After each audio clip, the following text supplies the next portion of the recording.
자, 이제 벨직 신앙 고백서 오늘 제 15조입니다. 원죄와 부패 그리고 전가. 우리 한번 다 같이 읽어봅시다. 시작. 우리는 아담의 불순종으로 말미암아 원죄가 모든 인류에게 퍼졌음을 믿습니다. 원죄는 죄의 뿌리로서 인간 안에 있어 인간 본성의 전적인 타락과 심지어 유아들조차 모태에 있을 때 부모를 통해 감염되어 물려받은 유전적인 악으로서 모든 종류의 죄를 만들어냅니다.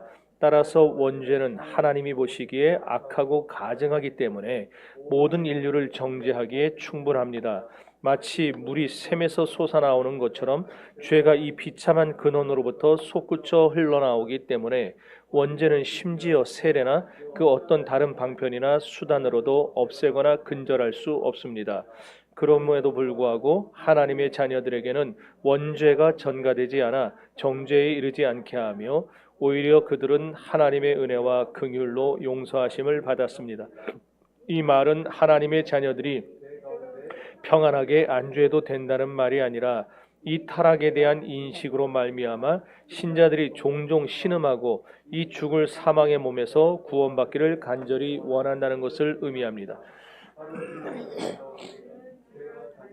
모방에 의해 일어나는 것이라고 주장하는 펠라기우스 주의자들의 오류를 배격합니다.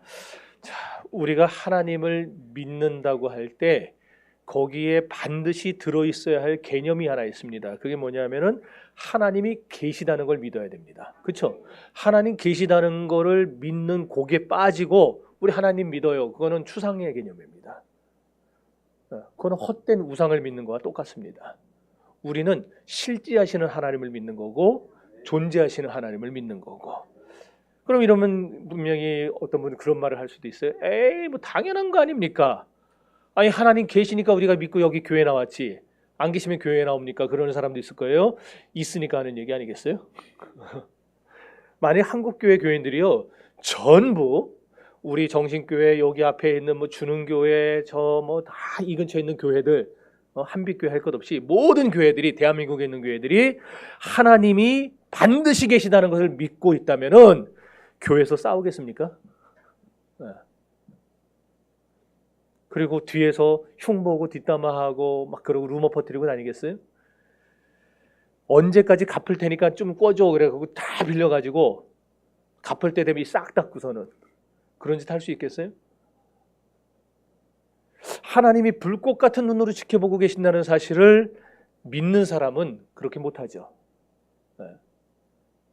그러니까 결국 그렇게 한다는 얘기 뭐예요? 안 믿는다는 얘기예요. 하나님이 지금 여기 계시다는 것도 안 믿고 살아계시다는 것도 안 믿고 지금 내가 하는 모든 일거수일투족 하나님 보고 계시고 하나님이 때가 되면은 믿는 자는 의의 부활로 안 믿는 자는 심판의 부활로 나온다고 하시는 거. 그거 안 믿으니까 그러는 거 아니에요. 안 믿으니까. 믿으면 그렇게 못 살죠. 그러므로 여러분 우리 뭐 딴 사람 얘기할 것 없이 좁게 생각해서 우리 정신교회 교회만이라도 우리 정신교회 교인들만이라도 우리가 하나님이 계시다는 것을 반드시 믿고 신앙생활을 해야 될 줄 믿습니다. 그럼 어떤 하나님을 믿어야 되는가? 하나님 반드시 계신데 어떤 하나님을 믿어야 되느냐? 이거 지난번까지 했던 거 한번 복습하는 거예요. 어떤 하나님? 창조주 하나님을 믿어야죠. 하나님은 이 세상 만물을 말씀으로 창조하신 분. 그걸 믿어요. 그리고 이거 믿으면 자연스럽게 따라 나오는 게 뭐라 그랬었어요? 인간은 뭐다?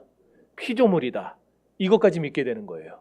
하나님은 창조주, 인간은 피조물. 그러면 이렇게 하나님은 창조주고 인간은 피조물이라는 게 믿어지면 어떻게 되는가? 우리는 하나님이 말씀하시고 하나님이 뜻하시는 대로 우리는 순종해야 되겠구나. 이거를 이제 깨달아 알게 되는 거죠. 왜? 우린 피조물이니까. 창조주가 원하시고 창조주가 계획하시는 대로 살아가야 되니까 하나님이 원하시는 뜻이 이건가? 하나님이 이걸 좋아하시나? 그걸 보고서는 우리 그렇게 살아가요. 이거 뭐예요 이거? 왜 나를 유혹하고 있어? 저 앞에 나가지고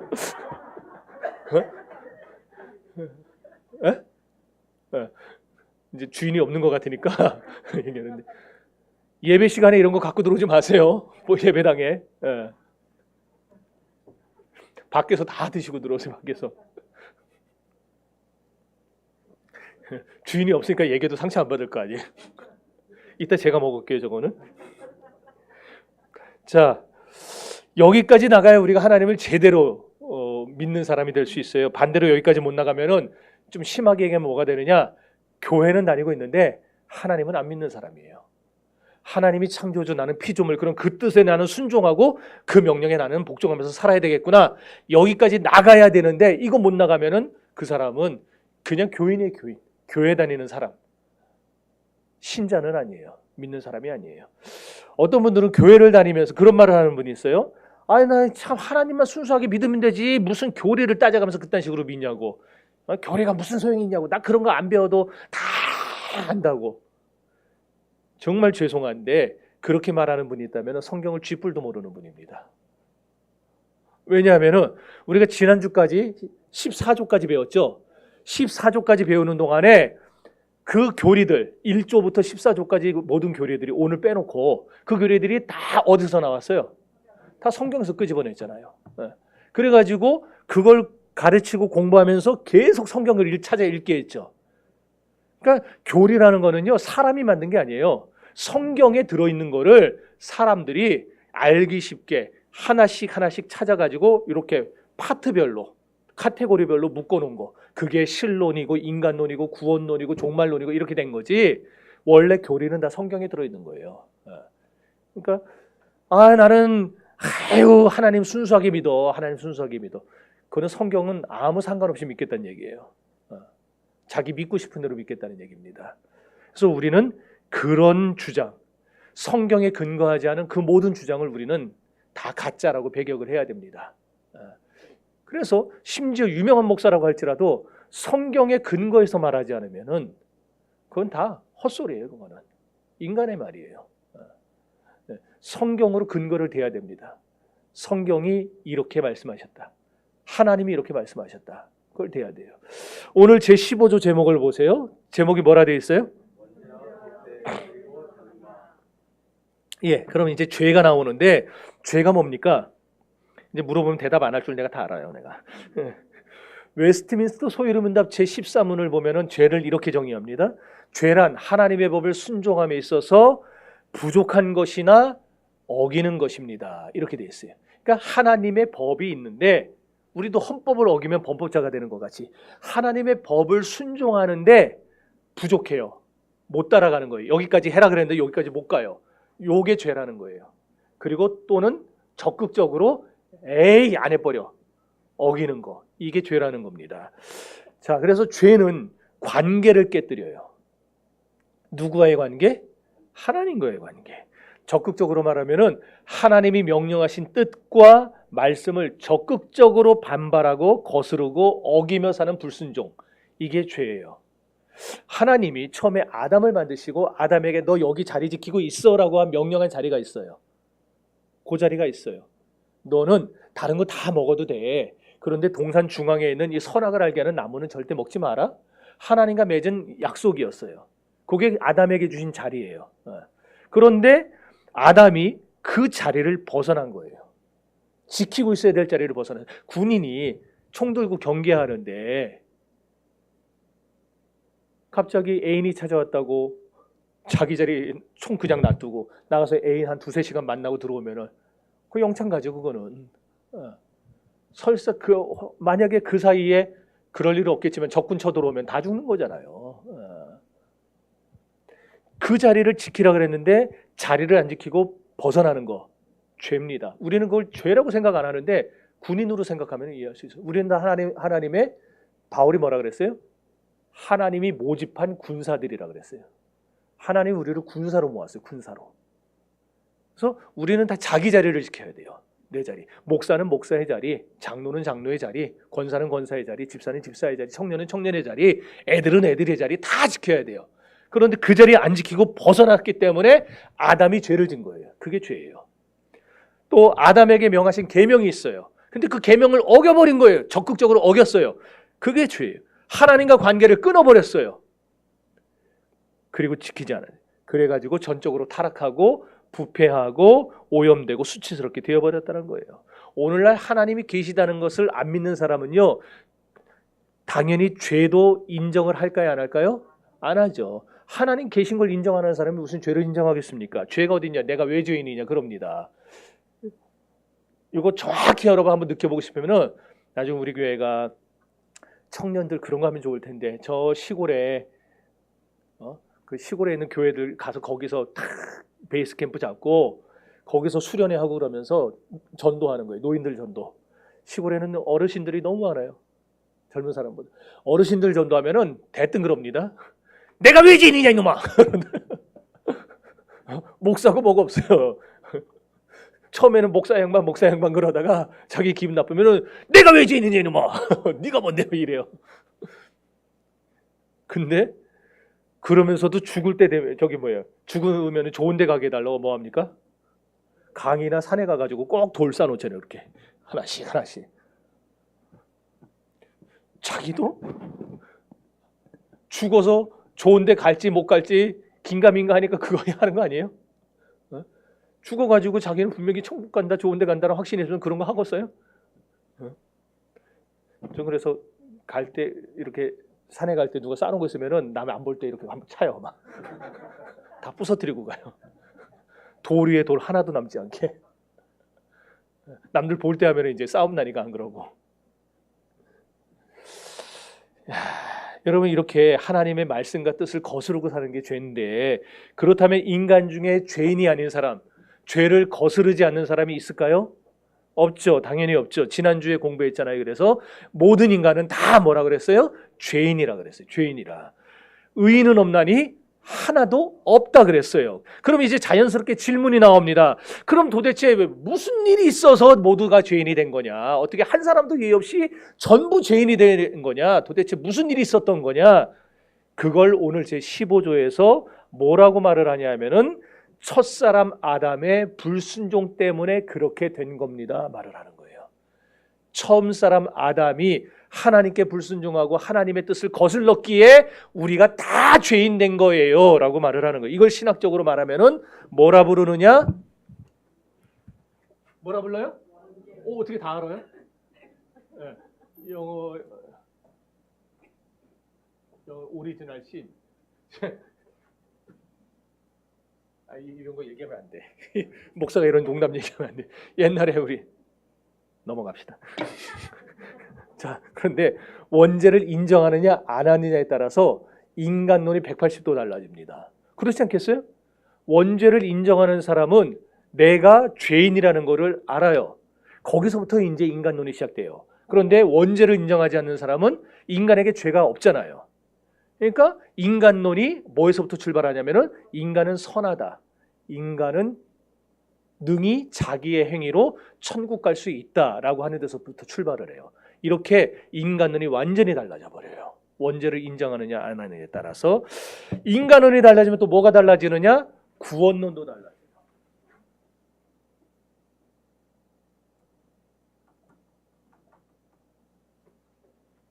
방금 드린 말씀에 다 들어있죠. 우리는 원죄를 인정하는 사람들은 내 의와 내 행위로 구원받을 수 있어요? 못 받잖아요. 그러니까 누구로 인해 구원받게 되는 거예요? 예수 그리스도의 보혈과 그분의 의로 구원받게 되는 거예요.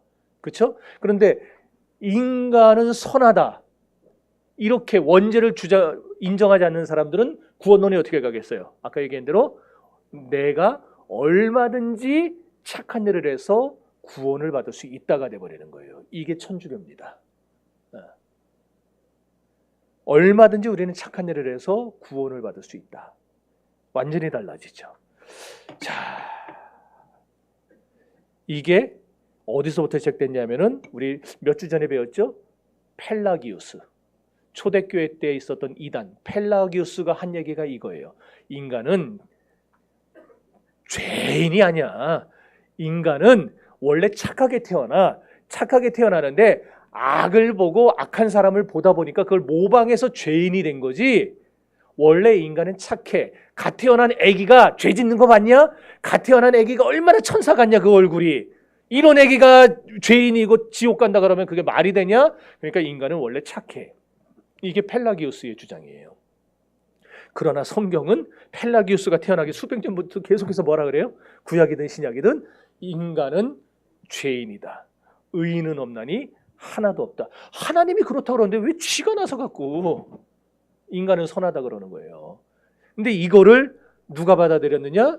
종교개혁 시대에 조금 지나서 알미니안이 받아들여가지고 알미니우스가 받아들여서 오늘날 개신교에 있는 여러 교파들에 그 영향을 미치고 있어요. 그래서 우리가 개신교라는 그런 큰 지붕 아래 있기는 있지만 장로교와 다른 교단들의 구분되는 것이 바로 그거라 그랬어요. 인간은 얼마든지 자력으로 선행을 해서 구원을 받을 길이 있다. 우리는 여기에 대해서 성경을 근거로 절대적으로 배격해야 된다. 그거를 지난주에 말씀을 드렸던 겁니다. 그러면 오늘 근거가 뭐냐? 우리가 읽은 로마서 5장 12절이에요. 자, 5장 12절 읽어봅시다. 시작.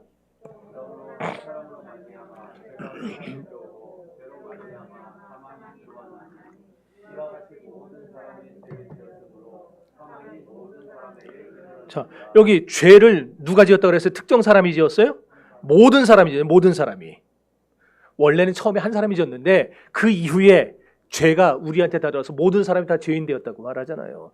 사망이 모든 사람에게 이르렀다 말하고 있어요. 다시 말해서 첫 범죄, 아담의 첫 범죄 때문에 그 후손들이 모두 다 죄에 오염된 거예요. 인류가 온통 죄에 물들었다는 거예요. 이게 성경의 절대적인 평가입니다. 성경은 절대 예외를 두지 않아요. 어느 누구는 예외가 있을 수 있어 말하지 않아요. 모든 사람은 죄를 범하였다.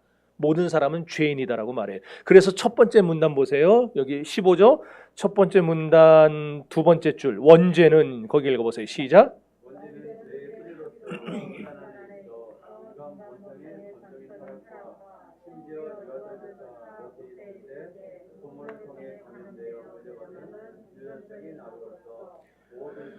자, 그래 됐어요.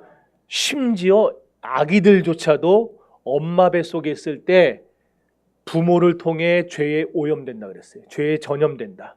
그래서 원죄를 물려받아요. 그래서 갓 태어난 아기라 할지라도 그 아이는 원죄에 물든 죄인이에요.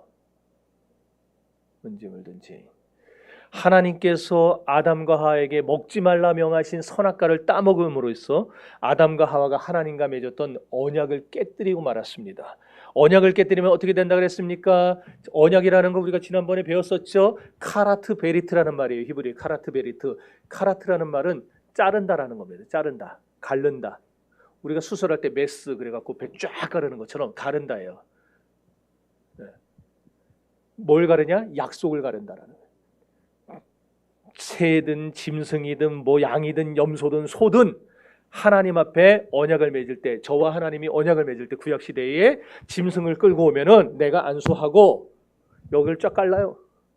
그래서 양쪽으로 버려놔요. 다 뼈는 뼈대로, 그 다음에 살은 살대로 다 이제 드러운 장기와 그 다음에 똥 같은 것만 내다 버리고 이걸 싹 갈라요. 이쪽에 반, 이쪽에 반.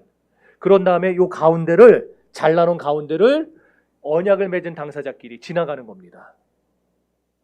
만약에 저하고 이 집사님하고 맺어서 우리 둘이 지나가는 거고 저하고 하나님하고 맺어서는 하나님과 제가 지나가는 거예요. 그게 아브라함 창세기 15장에 나오죠. 그죠? 하도 반응이 없어서 거기에 아브라함도 하나님이 지나가시잖아요. 거기에 딱. 그래서 약속을 맺는 거예요. 이게 그건 뭘 보여주느냐면은 아담아, 아브라함아, 내가 너와 맺은 이 약속을 내가 안 지키지 않니? 그러면 나도 이렇게 짐승처럼 쪼개질 거야. 재물처럼 쪼개질 거야. 그 약속을 하나님이 하신 거예요. 그렇다면은 하나님이 그 약속을 하셨다는 거는 아브라함에게도 똑같은 약속을 요구하셨다라는 거겠죠. 이 약속을 어기면은 쪼개지는 거예요. 그래서 언약을 어기는 거는 아담 혼자만의 문제로 끝나는 게 아니에요. 언약을 어겼기 때문에 아담은 쪼개져 죽어야 돼요. 당연히 쪼개져 죽어요. 아담과 하와는 지들이 죄졌으니까 쪼개져 죽어야 돼요. 그러나 문제는 아담이 자기의 후손들을 전부 똑같이 죄로 물들어 버렸다는 겁니다. 그래서 우리들은 아담하고 그 자리에서 죄는 같이 짓진 않았어도 아담의 죄가 우리에게 전염이 되어갖고 전가가 되어가지고 우리들도 다 쪼개져 죽어야 돼요. 그냥 이유도 없이 그냥 쪼개져 죽어야 되는 거예요. 여러분, 원죄의 결말이 이렇게 참혹한 겁니다. 예수 안에 있는 자에게는 결코 정죄함이 없지만 아담 안에 있는 자에게는 정죄와 심판과 사망만이 기다리고 있는 겁니다. 그러므로 오늘날 우리는 예수 안에 거해야지 여전히 옛사람 아담 안에 거하면은 우리에게는 소망이 없어요. 아담의 범죄로 말미암아 모든 사람이 죄인이 되었고 모든 사람에게 사망이 찾아오게 됐어요. 근데 사람들이 이걸 이해를 못합니다. 아니 세상에서도 연좌제가 폐지됐는데 아니 무슨 이게 억지냐, 어떻게 아담이 지은 죄가 나한테까지 영향을 미치냐. 성경을 보자니까요. 5장 19절 읽어보세요. 5장 19절 시작.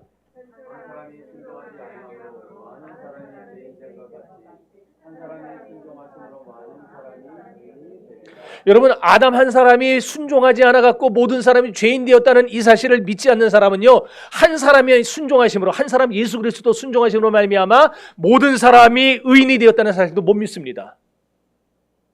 그렇지 않겠어요? 아담이 죄 짓으면 아담 혼자만의 죄지 그게 내 죄냐 그러는 사람은 그리스도께서 순종하심으로 의를 이루시고 그를 믿는 자마다 의인이 된다는 것도 못 믿는 거예요.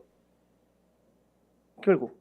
그래서 청교도 신학자인 토마스 맨튼이라는 사람이 자기의 책에서 이런 말을 했어요. 자기부정이라는 책인데 저 안에서 뭐라고 했냐면은 우리는 십자가 위에서 내가 그리스도와 함께 있었다고 고백해야 하는 것처럼 아담과 하와와 함께 에덴 동산에서 선악과를 내가 먹었다고 고백해야 합니다. 그렇게 했어요.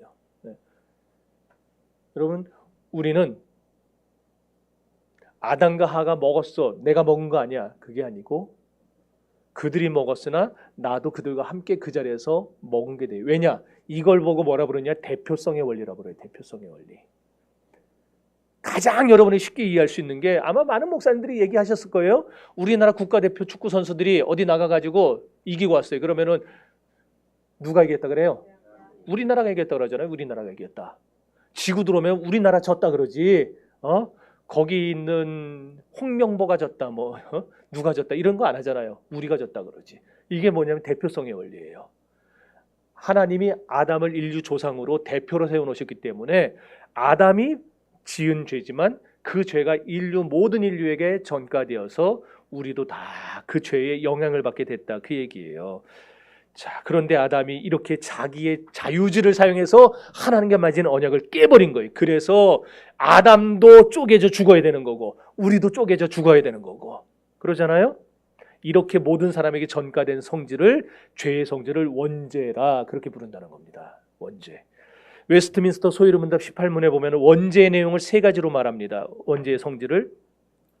사람이 타락한 지위에서 죄되는 것은 아담의 첫 범죄에 유죄한 것과 근본 의가 없는 것과 온 성품이 부패한 것인데 이것은 보통 원죄라 칭하며 아울러 원죄로 말미암아 나오는 모든 죄입니다. 말 참 어려워요. 원죄의 성질이 세 가지예요. 첫 번째가 뭐냐? 하나님의 언약을 깨뜨린 유죄 상태를 온 인류가 이어받았다는 겁니다. 그러니까 아담 혼자 지은 게 아니고 온 인류가 다 언약을 깨뜨렸다. 왜냐하면은 아담이 하나님의 언약을 깨뜨린 거를 인간 중에 어느 누구도 복구를 못했기 때문에. 두 번째로 원죄의 성질은 뭐냐? 근본적인 의가 없는 상태를 온 인류가 이어받았다. 하나님이 창조할 때 원래 받았던 의와 거룩과 이런 것들을 잃어버렸다는 얘기예요. 그래서 원래 자유의지를 아담은 다 완전히 갖고 있었는데 범죄함으로써 자유의지가 손상돼 버리고 아주 지극히 적은 부분에서만 자유의지를 사용할 수 있게 되고 완전히 자유의지가 망가져 버렸어요. 그래서 그걸 말하는 거예요. 셋째, 온 성품 즉 지정의가 전적으로 타락하고 전적으로 부패한 상태를 인류가 이어받게 되었다. 예. 우리의 지식, 감정, 의 이런 것들이 다 죄에 오염되어서 그것들이 밖으로 나올 때에 마치 스펙트럼 이렇게 비치면 빛이 들어와 가지고 프리즘이죠. 그래서 막 빛이 원래 똑바로 나와야 되는데 삐껴가는 것 같이 우리 안에 있는 지정의가 타락 이후에 삐뚤어져 가지고 하나님의 말씀이 들어와도 이걸 똑바로 내놓지를 못하고 비뚤어져 가지고 엉뚱한 데 비추고 이런 짓들을 하게 된다. 이게 원죄의 세 번째 성질이에요. 이 세 가지를 합쳐서 원죄라고 부른다. 따라서 인간은 모두가 이해 없이 이 원죄를 가지고 태어났다. 인간은요, 어쩌다 보니까 죄인이 된 게 아닙니다. 살다 보니까 죄인 된 게 아니에요. 아담으로부터 시작해서 아담과 함께 그때부터 죄인이 되어서 죄인으로 태어나는 것이지 어떻게 하다 보니까 죄인 되는 거 아니에요. 시편 51편 1절에 그래서 성경은 이렇게 선언을 합니다. 시편 51편 5절 다 같이 읽어봅시다. 시작.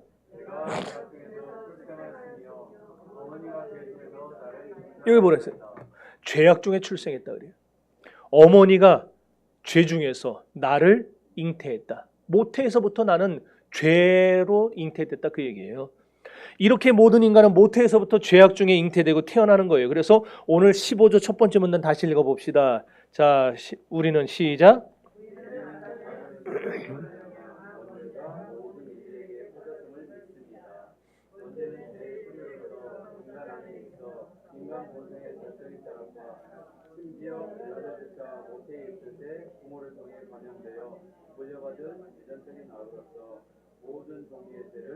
예, 여러분 보세요. 인간의 죄가 다 어디서부터 오느냐? 원죄로부터 온다 그러잖아요.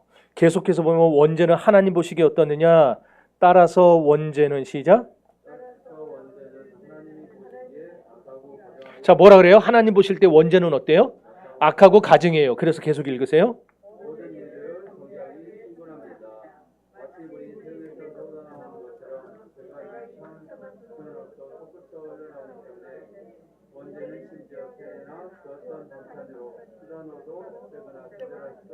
예, 하나님 보실 때 원죄는 지극히 악하고 가증이에요. 그리고 모든 인류를 정죄하기에 충분해요. 여러분 원죄는 없어지지 않습니다. 그래서 없어지지 않아요. 얼마나 끈질긴지 근절되지를 않아요. 바퀴벌레도 근절되는데 원죄는 근절되지도 않아요. 어떤 종교의식으로도 심지어 세례로도 세례를 통해서도 원죄의 뿌리는 뽑혀지지 않습니다. 율법을 지킨다 해도 선행을 한다 해도 이 죄의 뿌리를 뽑아낼 수 없어요. 왜냐?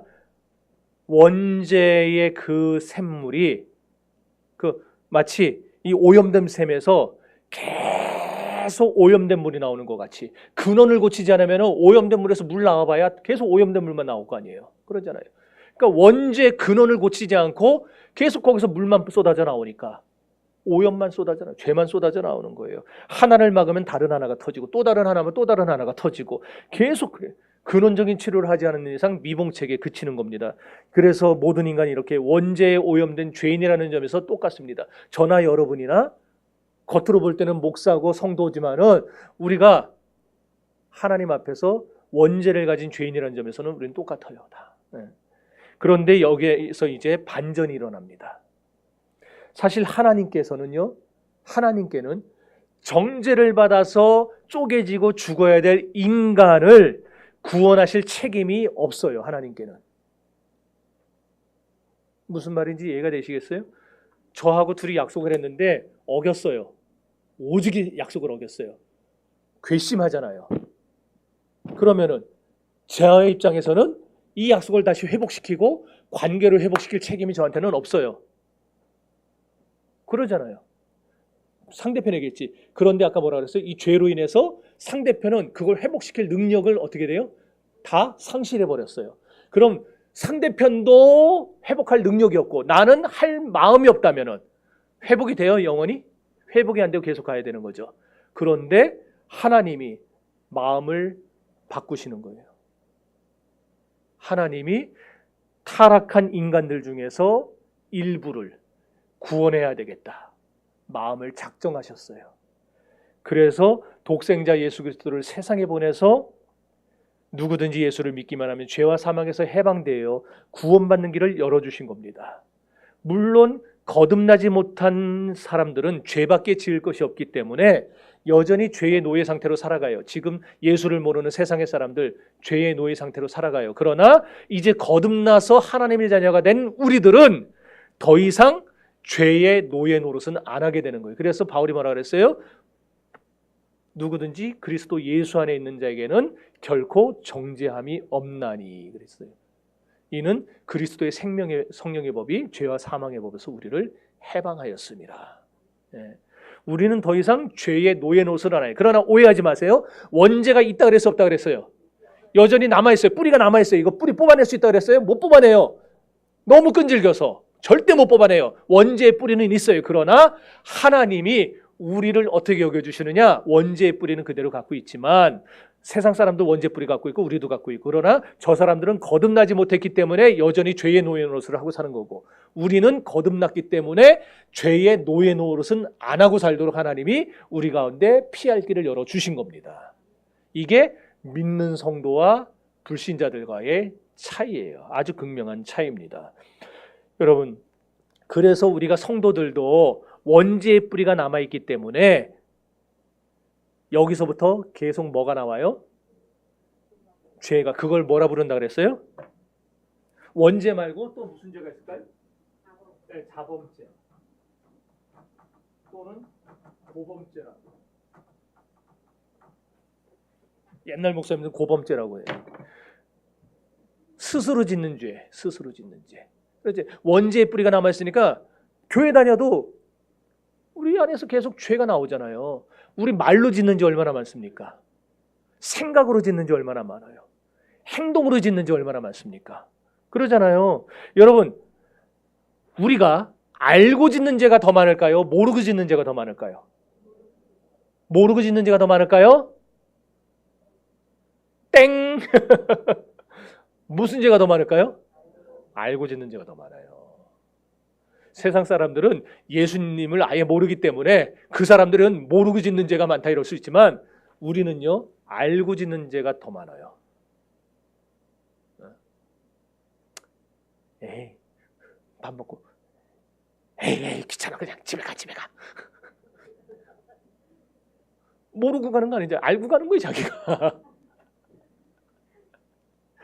누가 밥 먹고 그냥 갔는지 다 알아요. 그래도 말을 안 해요 제가. 여러분, 교회 오래 다닌 신자일수록 알고 짓는 죄가 더 많아요. 그래서 중직자들이 조심해야 되는 거예요. 목사가 조심해야 되고 중직자들이 조심해야 돼요. 목사는요 너무 성경을 많이 알아가지고 피해 나갈 길을 다 만들어요. 마음만 악하게 먹으면은 싹싹 교묘하게 피해 다닐 수 있어요. 안 걸리게. 그게 뭐예요? 우리의 원죄로부터 나오는 그 죄성이 자꾸 그런 식으로 만들어가는 거예요. 알고도 짓는 죄. 이 모든 죄가 원죄로부터 끊임없이 올라옵니다. 매일매일 올라옵니다. 그래서 목사도 장로님도 권사님도 매일같이 얼마나 많은 죄를 우리가 생각을 하고 짓습니까? 그래서 칼빈이 뭐라 그랬느냐? 인간은 죄를 만들어내는 공장이라 그랬어요. 공장에서 매일같이 제품을 찍어내는 것 같이 인간은 매일 죄를 찍어낸다는 거예요. 그러니 어떠겠어요? 죄를 끊임없이 만들어내니까 인간이 짓지 못할 죄가 있을까요? 없을까요? 인간이 짓지 못할 죄가 없어요. 그래서 여러분들 TV 뉴스 보고 할 때 우와 저 인간이라는 놈 어떻게 저런 죄를 짓 수 있나 그러잖아요. 인간이니까 짓는 거예요. 인간이니까.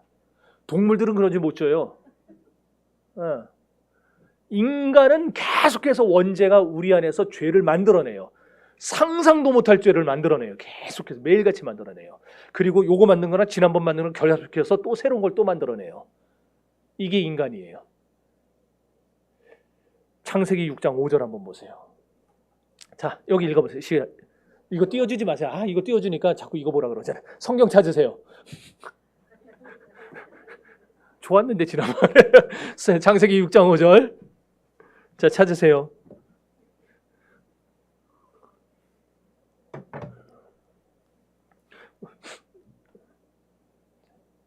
요즘에 교회들 성경 막 찾게 하는 교회들 거의 없죠.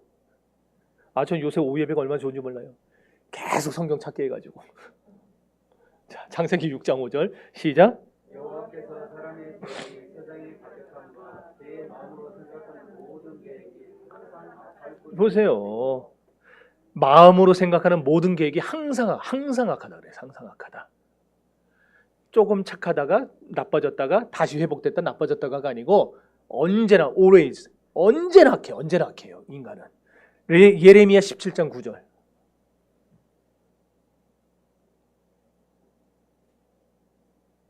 예레미야 17장 9절 시작. 아직 못 찾았나요? 자, 예레미야. 자, 예레미야는 어디냐면 성경 딱 펴면 시편 나오고요. 시편에서 한 뭉치 딱 잡아서 뒤지면은 예레미야 나와요. 자, 시작.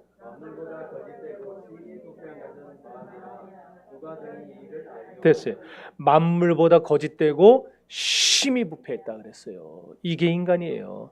그래서 아까도 얘기했지만은요, 인간은요, 하나님을 떠난 인간은 짓지 못할 죄가 없어요.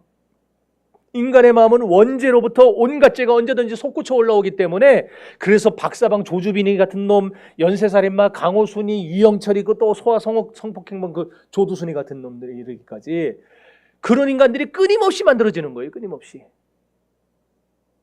한 놈 나와서 그냥 뉴스를 달고 쓰면 안 나와야 되는데, 그 다음에 또 그걸 모방해가지고 더 나쁜 짓을 하는 또 나와요. 인간은 죄를 창조해내는 데 있어서는 일가견을, 타의 추종을 불어요. 얼마나 많은 죄를 만들어내는지. 자, 그러면은 우리는 어떠냐 이거예요. 자, 그렇게 조주빈이, 그 다음에 뭐 강호순이, 이런 놈들 아주 나쁜 놈들이죠. 사형당에 마땅한 놈들이죠. 그럼 우리는 어떠냐는 거예요. 우리는 나으냐? 성경 뭐라 그러냐? 그렇지 않느니라 그래요. 그렇지 않느니라. 우리도 똑같다는 겁니다.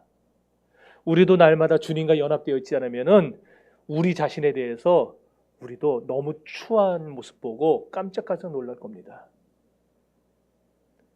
주님과 연합되어야 다른 사람들의 죄된 모습을 보면서도 우리는 실족하지 않아요.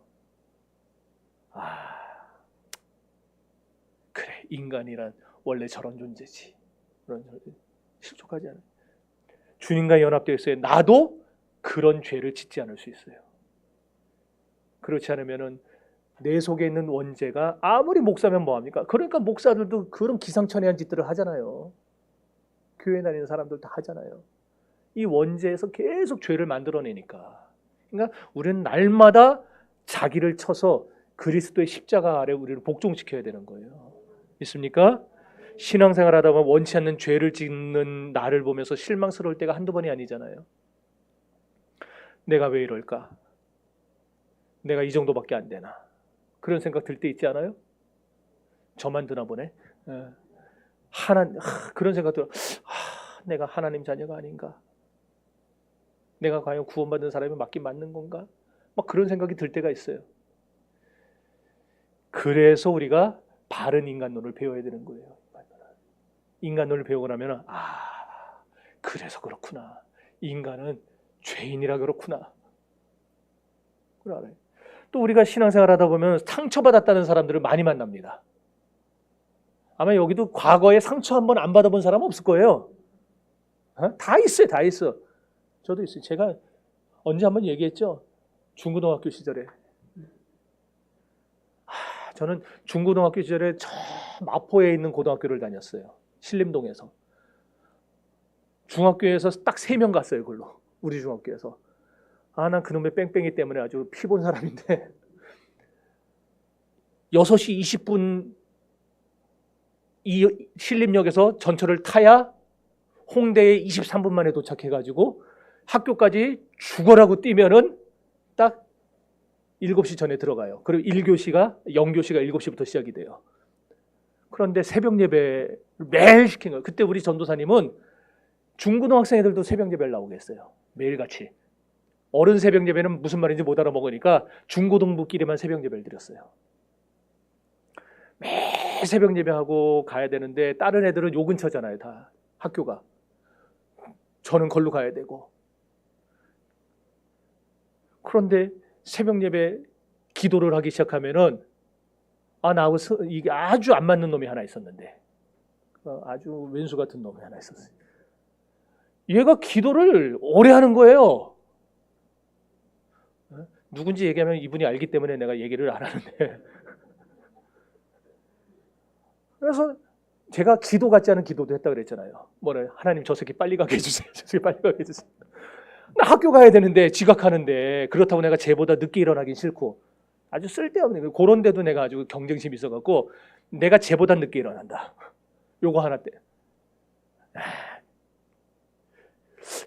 걔한테 상처받은 것도 많고, 걔가 나중에 얘기하니까 청년이 돼가지고 서로 저 어딘지도 기억나요. 저 전라남도 광양에 있는 서울대 농대 그 무슨 수련원이 있어요. 그 백운산이라는 그 산 중턱에 있던 데인데 거기 가가지고 서로 다 둘이 손잡고서는 내가 너 이렇게 미워했다 그러니까 걔도 그러더래. 나도 그래. 그래서 막 서로 얘기하고 그래서 상처받았던 거 서로 얘기하고 그랬었는데 상처받았다. 목사에게 상처받았다는 사람 많아요. 장로에게 상처받았고 권사에게 상처받았다는 사람 많아요. 그런데 자기가 기르는 집에 있는 강아지한테 상처받았다는 사람 없어요. 그러잖아요. 개한테 상처받은 사람은 없어요. 다 뭐냐면 개니까 그렇겠지. 우리도 개 이렇게 그 뭐 이렇게 약 발라주고 할 때 이놈의 자식이 주인인데도 수틀면 물더라고요. 그러고 버려. 그럼 전 또 가만 안 있어요. 저도 승질이 들어와서 이 새끼 어딜 물어. 근데 걔한테 물렸다고 상처 안 받아요.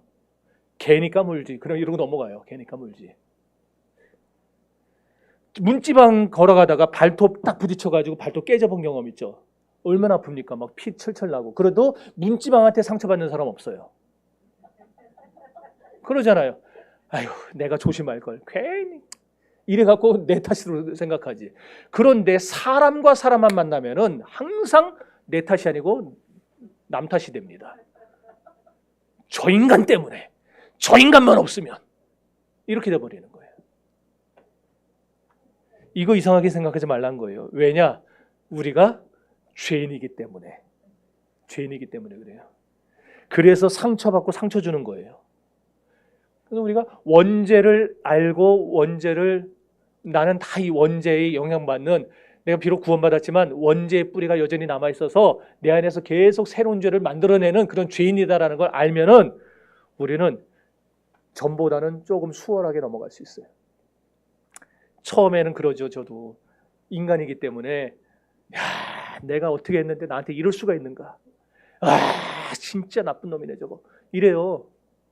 그런데 이러다가도 기도하면서 다 마음이 정리되면은 에휴, 사람이니까 저러지. 사람이니까. 그리고 내가 기도해 줘야 되겠다. 그러고 기도하는 거예요. 여러분도 그렇게 되셔야 돼요. 사람이니까 처음에는 화가 나요. 처음이니까 소소히. 그런데 기도하다가 우리가 스스로 치유가 돼야 됩니다. 회복이 돼야 돼요.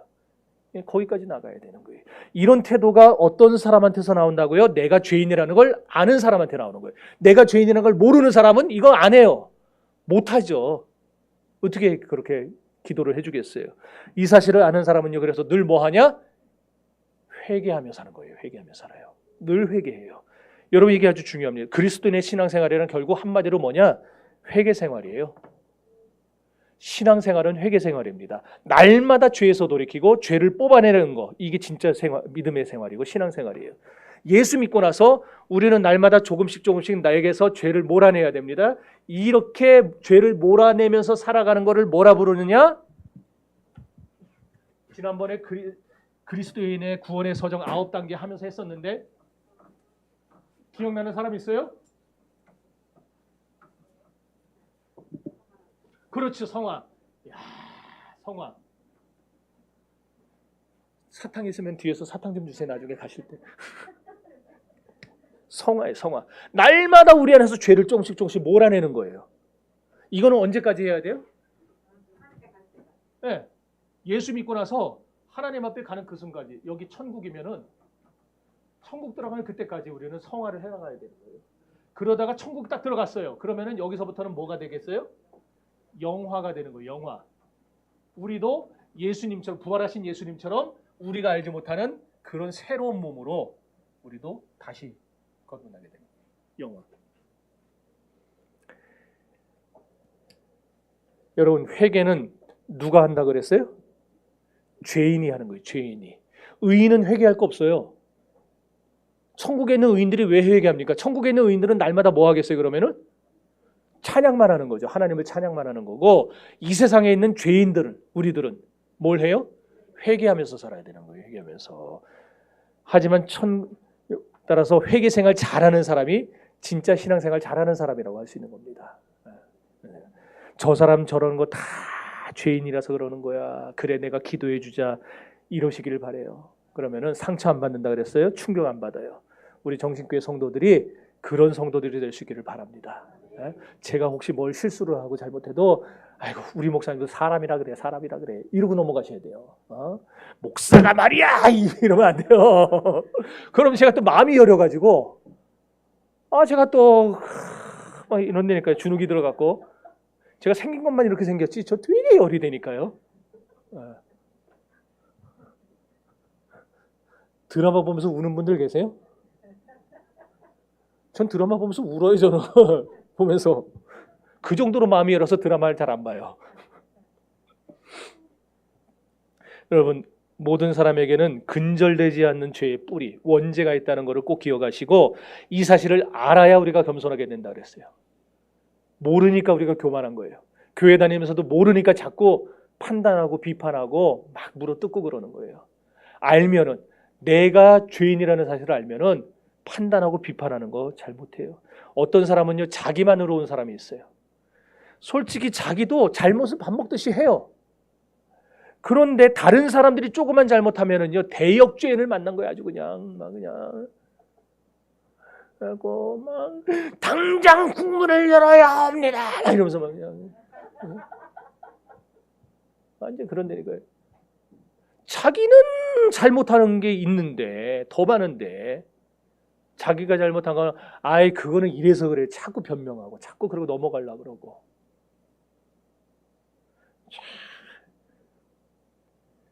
한국교회가 어떻다느니 목사가 어떻다느니 또 장로가 어떻다니 한국교회는 다시 한번 종교개혁이 일어나야 된다니 입에 거품 물고 비난을 해요. 거품 물고. 전 그런 사람들 만나면 저는 항상 그런 얘기합니다. 하나님이 알아서 하실 거니까 기도만 하세요. 그럼 또 그래요. 기도만 한다 그래요. 기도만 하라 그래서 이 나라가 이 모양이 꼴이 됐다고. 교회가 이렇게 됐다고. 기도만 할 게 아니라 우리가 뜯어 고쳐야 된다고. 왜 지가 뜯어 고쳐요 그거를. 하나님이 고치실 텐데. 하나님이 해나가신다. 그 하나님이 역사를 주관하신다는 걸 믿는 사람은요 모든 걸 다 하나님이 해나가시는 거예요. 내가 하려고 하면 안 돼요. 성경이 뭐라고 말씀했습니까? 내가 비판하는 그 비판으로 내가 비판받을 것이요 내가 헤아리는 그 헤아림으로 내가 헤아림 받을 것이라 그랬어요. 우리 정신교회 안에 비판의 영은 사라지고 헤아림의 영은 싹 멸종돼 버리고 우리 교회에는 사랑의 영만 충만하고 또 그리고 덮어주는 용서의 영이 충만하기를 바랍니다. 예, 솔직히 교회가 맨날 비판하는 교회 있어요. 여러분 그런 게 안 다녀보셨죠? 저는 알아요. 교회 가기 진짜 힘들어요. 그런 교회 가면은 하루하루가 영이 막 죽는 것 같아갖고 가뜩이나 세상에서 살기 힘든데 교회까지 가서도 그 비판받고 맨날 막 죽일 놈이라 그러고 이런 소리나 듣고 그 신앙생활 못해요 그러면은. 근데 문제는 또 뭐냐? 비판하다가 내가 더 큰 죄를 짓는다는 겁니다. 비판하는 사람을 보면은요 거기서 끝나지를 않아요. 또 다른 죄를 계속 만들어내요. 예를 들어서 괜히 열받으면은 사람이 열받으면 뭐가 나와요? 욕이 나와요. 욕이 나와요. 그러잖아요. 운전하다가 얌전한 사람들도 운전하다가 저기서 창문 딱 열고 좋은 말로 하려니 저기서 야씨 이러면은 나도 갑자기 뭐가 튀어나와요. 뭐야 씨 이거 튀어나오잖아요. 다 나만 그러는 것 같아갖고요. 이게 다 죄예요, 죄. 예. 그러니까 비판하는 사람은요 죄에 쉽게 빠집니다. 비판하지 말고 우리가 죄를 날마다 회개하면서 살아가야 돼요. 이 원죄의 교리를 알면 그래서 겸손해질 수 있다 그런 거예요. 더 조심하게 되는 거예요. 다른 사람에 대해서 더 이해하게 되는 겁니다. 저 사람 왜 저런다고요? 죄인이라 그런 거예요. 죄인이라. 걔가 왜 물어요? 걔니까 무는 거예요. 네. 걔니까 걔는 그게 본능이니까 무는 게 본능이에요. 그러니까 물어요. 사람이 왜 저런 짓을 한다고요? 죄인이니까. 그걸 알아야 우리 안에 무슨 마음이 생겨요? 기도해 줘야 되겠다. 저 영혼을 위해서 기도해야 되겠다. 저 영혼 저렇게 살다가 지옥 가지 않도록 내가 기도해야 되겠다. 이렇게 되는 거예요. 안타까워하는 거예요. 그 사람의 지체의 연약함을 위해서 한파하는 거예요. 같은 교회를 다니면서도 그렇게 죄짓고 아직까지도 거듭나지 못해서 그러는 사람을 보면서 저런 인간이 좀 안 났으면 좋겠다가 아니라 저 사람 저렇게 연약하구나. 내가 기도해 줘야 되겠다. 그 말이 나오는 거예요. 여러분, 이제 15조 두 번째 문단 보세요. 자, 그럼에도 불구하고 읽어봅니다. 시작.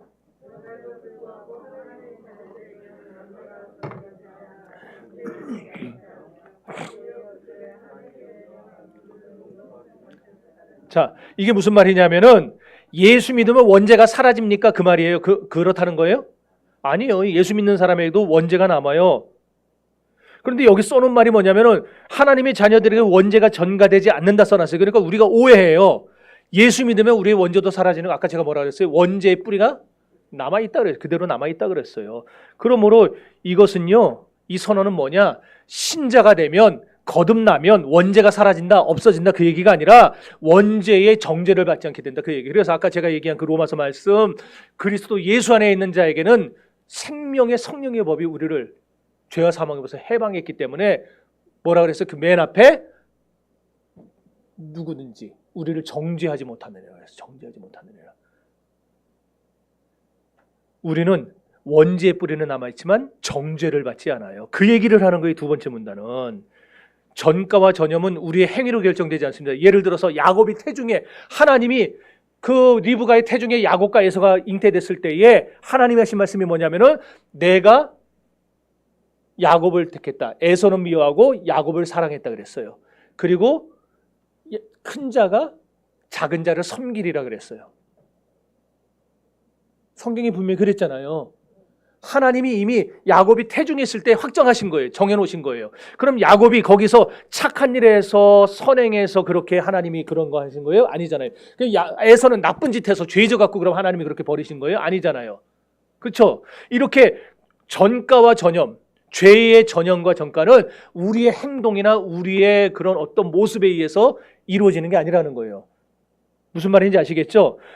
마찬가지로 우리가 구원받는 것도 우리가 나쁘고 착해서 구원받고 버림받는 게 아니라 전적으로 하나님의 은혜로 인해서 구원받고 천국 가는 것이라 그거예요. 그렇기 때문에 오늘 이 두 번째 문단, 우리 원죄의 뿌리는 우리에게 남아있어서 계속 죄를 만들어내지만 우리는 어떻게 하면 살아야 된다? 매일매일 회개하면서 이 죄를 우리는 자꾸 끊어내고 회개하는 생활을 해야 되고, 그렇게 살아갈 때에 정죄받지 않는다 그 얘기예요. 예수님도 그랬잖아요. 너를 정죄하는 자들이 다 어디 갔느냐? 나도 너를 정죄하지 않으니 가서 다시는 죄를 짓지 말라. 주님도 우리를 정죄하지 않는다 그랬어요. 그리고 악한 사단마귀가 예수님 옆에 서가지고 이놈 죽일 놈이라, 이놈 아주 나쁜 놈이라, 이거 목사라는 놈이 아주 사악한 놈이라고 그렇게 정죄를 해도 예수님이 그러시는 거예요. 내가 사랑하는 아들이다. 내가 구원한 딸이다. 그럼 게임 끝나는 거 아니에요? 검사가 아무리 해대도 판사가 무죄 그러면 끝나는 거지. 뭘 어떡하겠어요? 지금 그 얘기를 하고 있는 거예요. 여러분, 우리는 예수님의 십자가 은혜의 자비로 용서함을 받았습니다. 그래서 원죄의 문제를 우리는 그 문제로 인해서 더 이상 정죄받지 않는 하나님의 자녀가 되었습니다. 그리고 원죄에서 솟아나는 이 자범죄에 대해서도 우리는 십자가의 은혜와 자비로 용서함을 받았습니다. 그렇다고 해서 나는 이제 구원받아서 그러면 이제 뭐 마음대로 해도 되겠다. 이게 아니라 날마다 자기를 말씀에 복종시키고 십자가에 못 박고 날마다 그리스도 안에서 회개하는 심정으로 주님을 더 조금씩 가까이 하면서 살아가는 그런 믿음의 삶을 우리가 살아가야 될 줄 믿습니다. 에베소서 2장 3절에서 5절 찾아서 읽어봅시다. 에베소서 2장 3절에서 5절.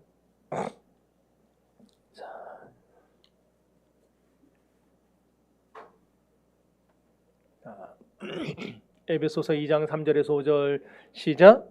우리도 그날 구원에서 우리의 육체의 욕심을 따라 지내며 육체와 마음에 원하는 것을 하며 다른 이들과 같이 본질상 순전히 자녀였으니 성령이 통치하시는 하나님이 우리를 사랑하시고 그 사랑을 위하여 허물로 죽은 우리를 그리스도와 함께 사시었고 너희는 은혜로 구원받았다. 보세요. 본질상 진노의 자녀였어요. 그리고 기도하다 제가 언젠가 한번 얘기했죠. 허물과 죄로 죽을 뻔했더니 아니에요. 절대 그런 표현 쓰지 마세요. 허물과 죄로 죽을 뻔했던 우리를 살리신 게 아니고 죽었던 우리를 살리신 거예요. 우리는 이미 죽어서 시체가 돼서 썩은 냄새 풍기는 걸어 다니면서 먹고 숨쉬고 마시는 것뿐이지 우리는 이미 죽어서 시체가 됐던 인생들이었는데 그런 죽었던 우리를 그리스도께서 살려내신 거예요. 살려내셨어요. 그러니 이보다 큰 은혜가 어디 있고 이보다 큰 사랑이 어디 있어요. 하나님께 이런 큰 은혜를 받았는데 이 큰 사랑을 받고 이 어마어마한 1만 달란트를 탕감받은 우리가 100데나리온 우리에게 빚진 자를 향해서 막 비난하고 정죄하고 판단하고 하면 되겠냐는 거예요. 여러분, 누구든지 우리를 구원하신 예수 그리스도로 나오면 죄를 용서받습니다. 가만히 생각해 보세요. 아까 얘기했듯 우리도 꾸준히 죄를 생산해내요. 그러나 예수 믿는 믿음 때문에 정죄받지 않는 위치에 선다 그랬어요. 그러니 얼마나 대단합니까? 우리가 얼마나 대단한 존재, 얼마나 영광스러운 존재입니까? 그러니 천사도 흠모할 만한 자들이라 그랬죠. 여러분들은 천사도 여러분을 흠모합니다. 여러분처럼 되고 싶어 하지만 천사들은 못 돼요. 걔네들은. 네. 계속해서 읽어봅시다. 자, 이 말은 거기 두 번째 문단 이 말은 하나님의 시작.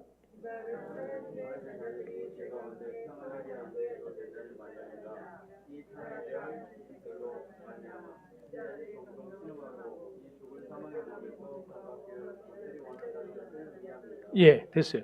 나도 죄인이고 너도 죄인이고 믿어도 죄인이고 안 믿어도 죄인이니 그런 맘 편하게 살자 그런 말인가요? 아니에요. 그러면은 맘 편히 먹고 살아가는 중에 죄도 적당히 짓고 적당히 살자 또는 반대로 우리는 어쩔 수 없는 죄인이니까 그냥 포기하고 생긴 대로 살자 그런 말입니까? 그런 것도 아니에요. 지금 여러분들 그냥 대충 눈치로 아니에요 때려 맞추는 것 같은데 아니에요.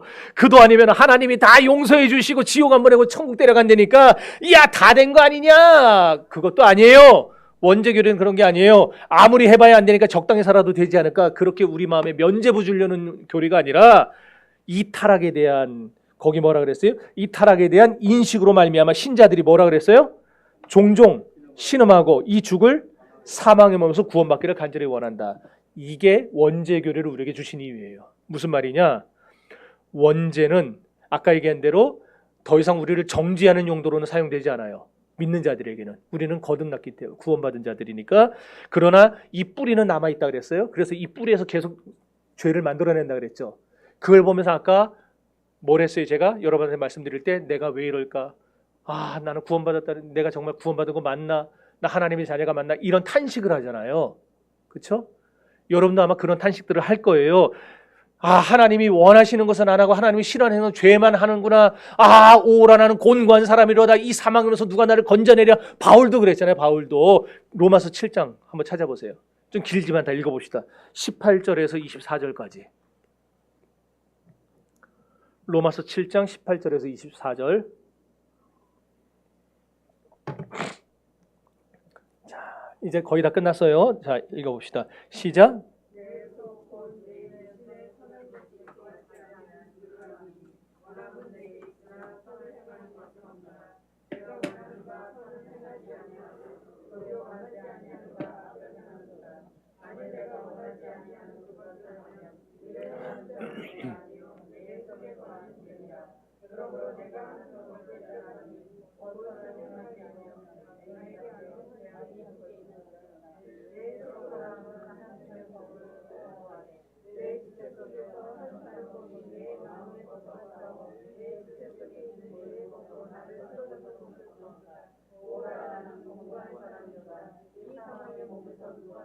예, 바울도 이렇게 탄식을 했어요. 매일. 이렇게 탄식하면서 우리가 뭘 갈망합니까? 이 사망으로부터 자유케 되기를 갈망하는 거예요. 그렇게 만들어주는 게 원죄교리예요. 죄의 뿌리가 내 안에 있어서 여전히 죄를 만들어내는구나. 아, 나는 언제까지 이렇게 살아야 되느냐. 이런 상황에서 이제 자유롭고 싶다. 이런 상황에서 이제 벗어나서 정말 그리스도와 함께 연합해서 주님과 함께 살아가고 싶다. 그런 마음을 갖게 만들어주고 탄식하게 만들어주는 것. 그래서 원죄교리를 우리에게 주신 거예요. 그것 때문에. 우리를 돌아보라고. 우리가 오늘부터 죄 안 져야지 그런다. 죄 안 짓습니까? 오늘부터 금연해야지 그런다. 금연합니까? 다 실패하잖아요. 우리가 죄 안 져야지 그런다. 죄 안 져요. 또 짓고 또 짓고 또 짓고 그러잖아요. 그래서 우리가 하지 말아야 될 것을 했을 때 또는 해야 될 것을 못했을 때 우리 안에서 탄식이 일어나요. 황 목사야, 야, 너 그 정도밖에 안 되냐? 야, 너 언제까지 그러고 살래? 야, 이러면서 계속 탄식이 일어나요. 그러면서 탄식을 넘어서서 이제 무엇을 갈망하느냐? 이런 죄에서 벗어나서 주님과 함께 살아가고 싶다.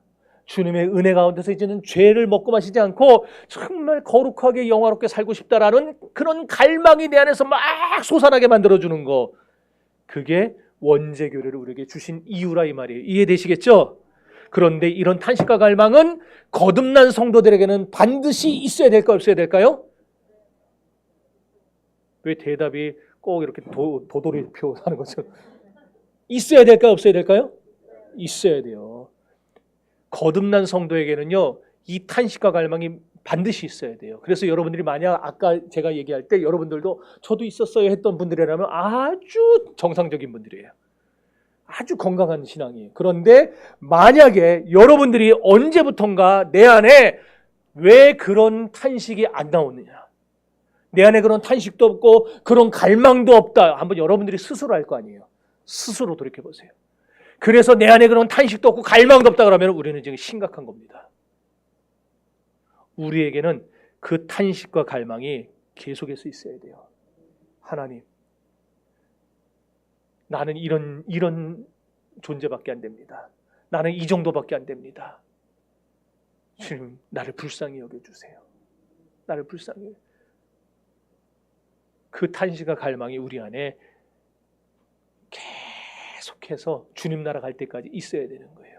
바울 사도 같은 사람도 죽기 전까지 이렇게 탄식과 갈망을 했는데, 그렇지 않겠어요? 이게 없으면 거듭나지 못한 거예요. 거듭나지 못하면 천국 못 갑니다. 돈으로도 못 가고 힘으로도 못 가고 맘착해도 못 갑니다. 하나님의 나라는 오직 예수 그리스도의 피와 보혈로, 주님의 의로 거듭난 사람만이 가는 겁니다. 그 피로 거듭난 사람의 속에는 날마다 그런 탄식이 있고 갈망이 있어요. 오호라, 나는 곤고한 사람이로다. 누가 이 사망의 몸에서 나를 건져낼고. 그래서 이제 마지막 문단 네 번째 줄 보세요. 자, 세 번째 줄 보세요. 바로 이런 점에서 시작.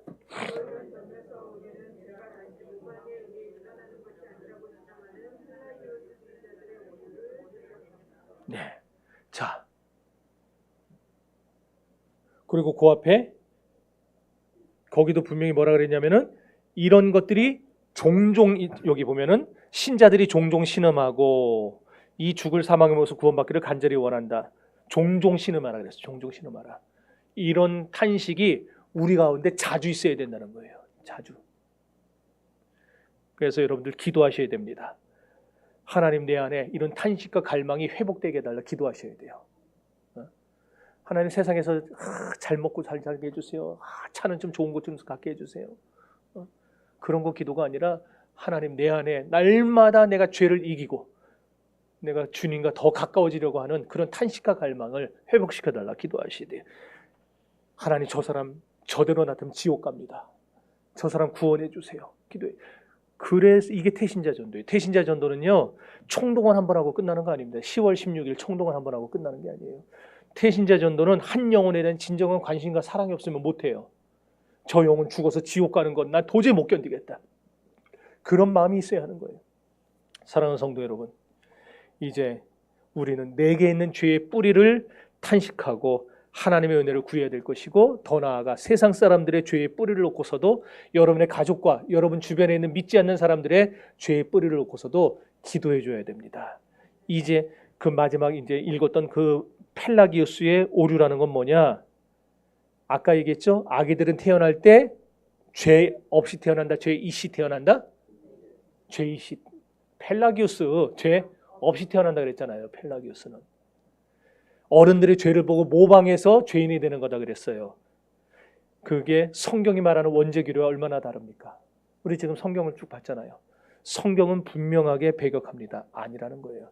여러분 착각하지 마세요. 우리 애는 착해요. 천만에요. 세상에 나쁜 개는 없을지 몰라도 세상에 나쁜 애는, 착한 애는 없어요. 세상의 모든 사람은 다 악합니다. 네. 목사도 악하고 장로도 악하고 권사도 악하고 집사도 악하고, 그러나 우리가 예수 그리스도 안에서 거듭났기 때문에 날마다 우리가 탄식하며 갈망하며 우리의 죄를 끊어내려고 그렇게 살아가니까 우리가 이렇게 다른 사람들에 비해서 괜찮아 보이는 것이지, 우리도 여전히 우리 안에는 죄가 있어요. 그래서 우리는 날마다 기도해야 되는 거예요. 여러분, 하나님이 우리보다 못하시는 게 있을까요, 없을까요? 딱 하나 있어요. 하나님이 우리보다 못하시는 거, 죄를 못 져요. 죄를 못 져요. 인간은 하나님보다 기가 막히게 잘하는 거, 그겁니다. 그거 하나. 아주 새로운 죄를 잘 만들어내요. 이 세상에는 모든 피조물을 합친 것보다 인간이 훨씬 더 잘 만들어냅니다, 죄를. 다만 예수 그리스도를 믿어서 거듭나기 때문에 그 은혜로 원죄의 정죄를 받지 않게 된 것뿐이지. 이제 마칩시다. 이 원죄교를 날마다 마음에 새기세요. 그리고 그런 눈으로 자기를 보시고 남을 보세요. 나를 볼 때는 어떻게? 탄식하며 갈망하시고, 남을 볼 때도 저 사람 죄인이라 그렇지. 그리고 그 사람을 위해서 기도해 주시고, 우리 교회가 그렇게 한 번씩 한 걸음씩 변해 나갈 때에 우리 교회는 누가 들어오든지 여기서 변화되지 않을 사람이 없어요. 여기서 은혜 받지 못할 사람이 없어요. 우리가 그런 교회가 될 수 있기를 주의 이름으로 축원합니다. 기도합시다.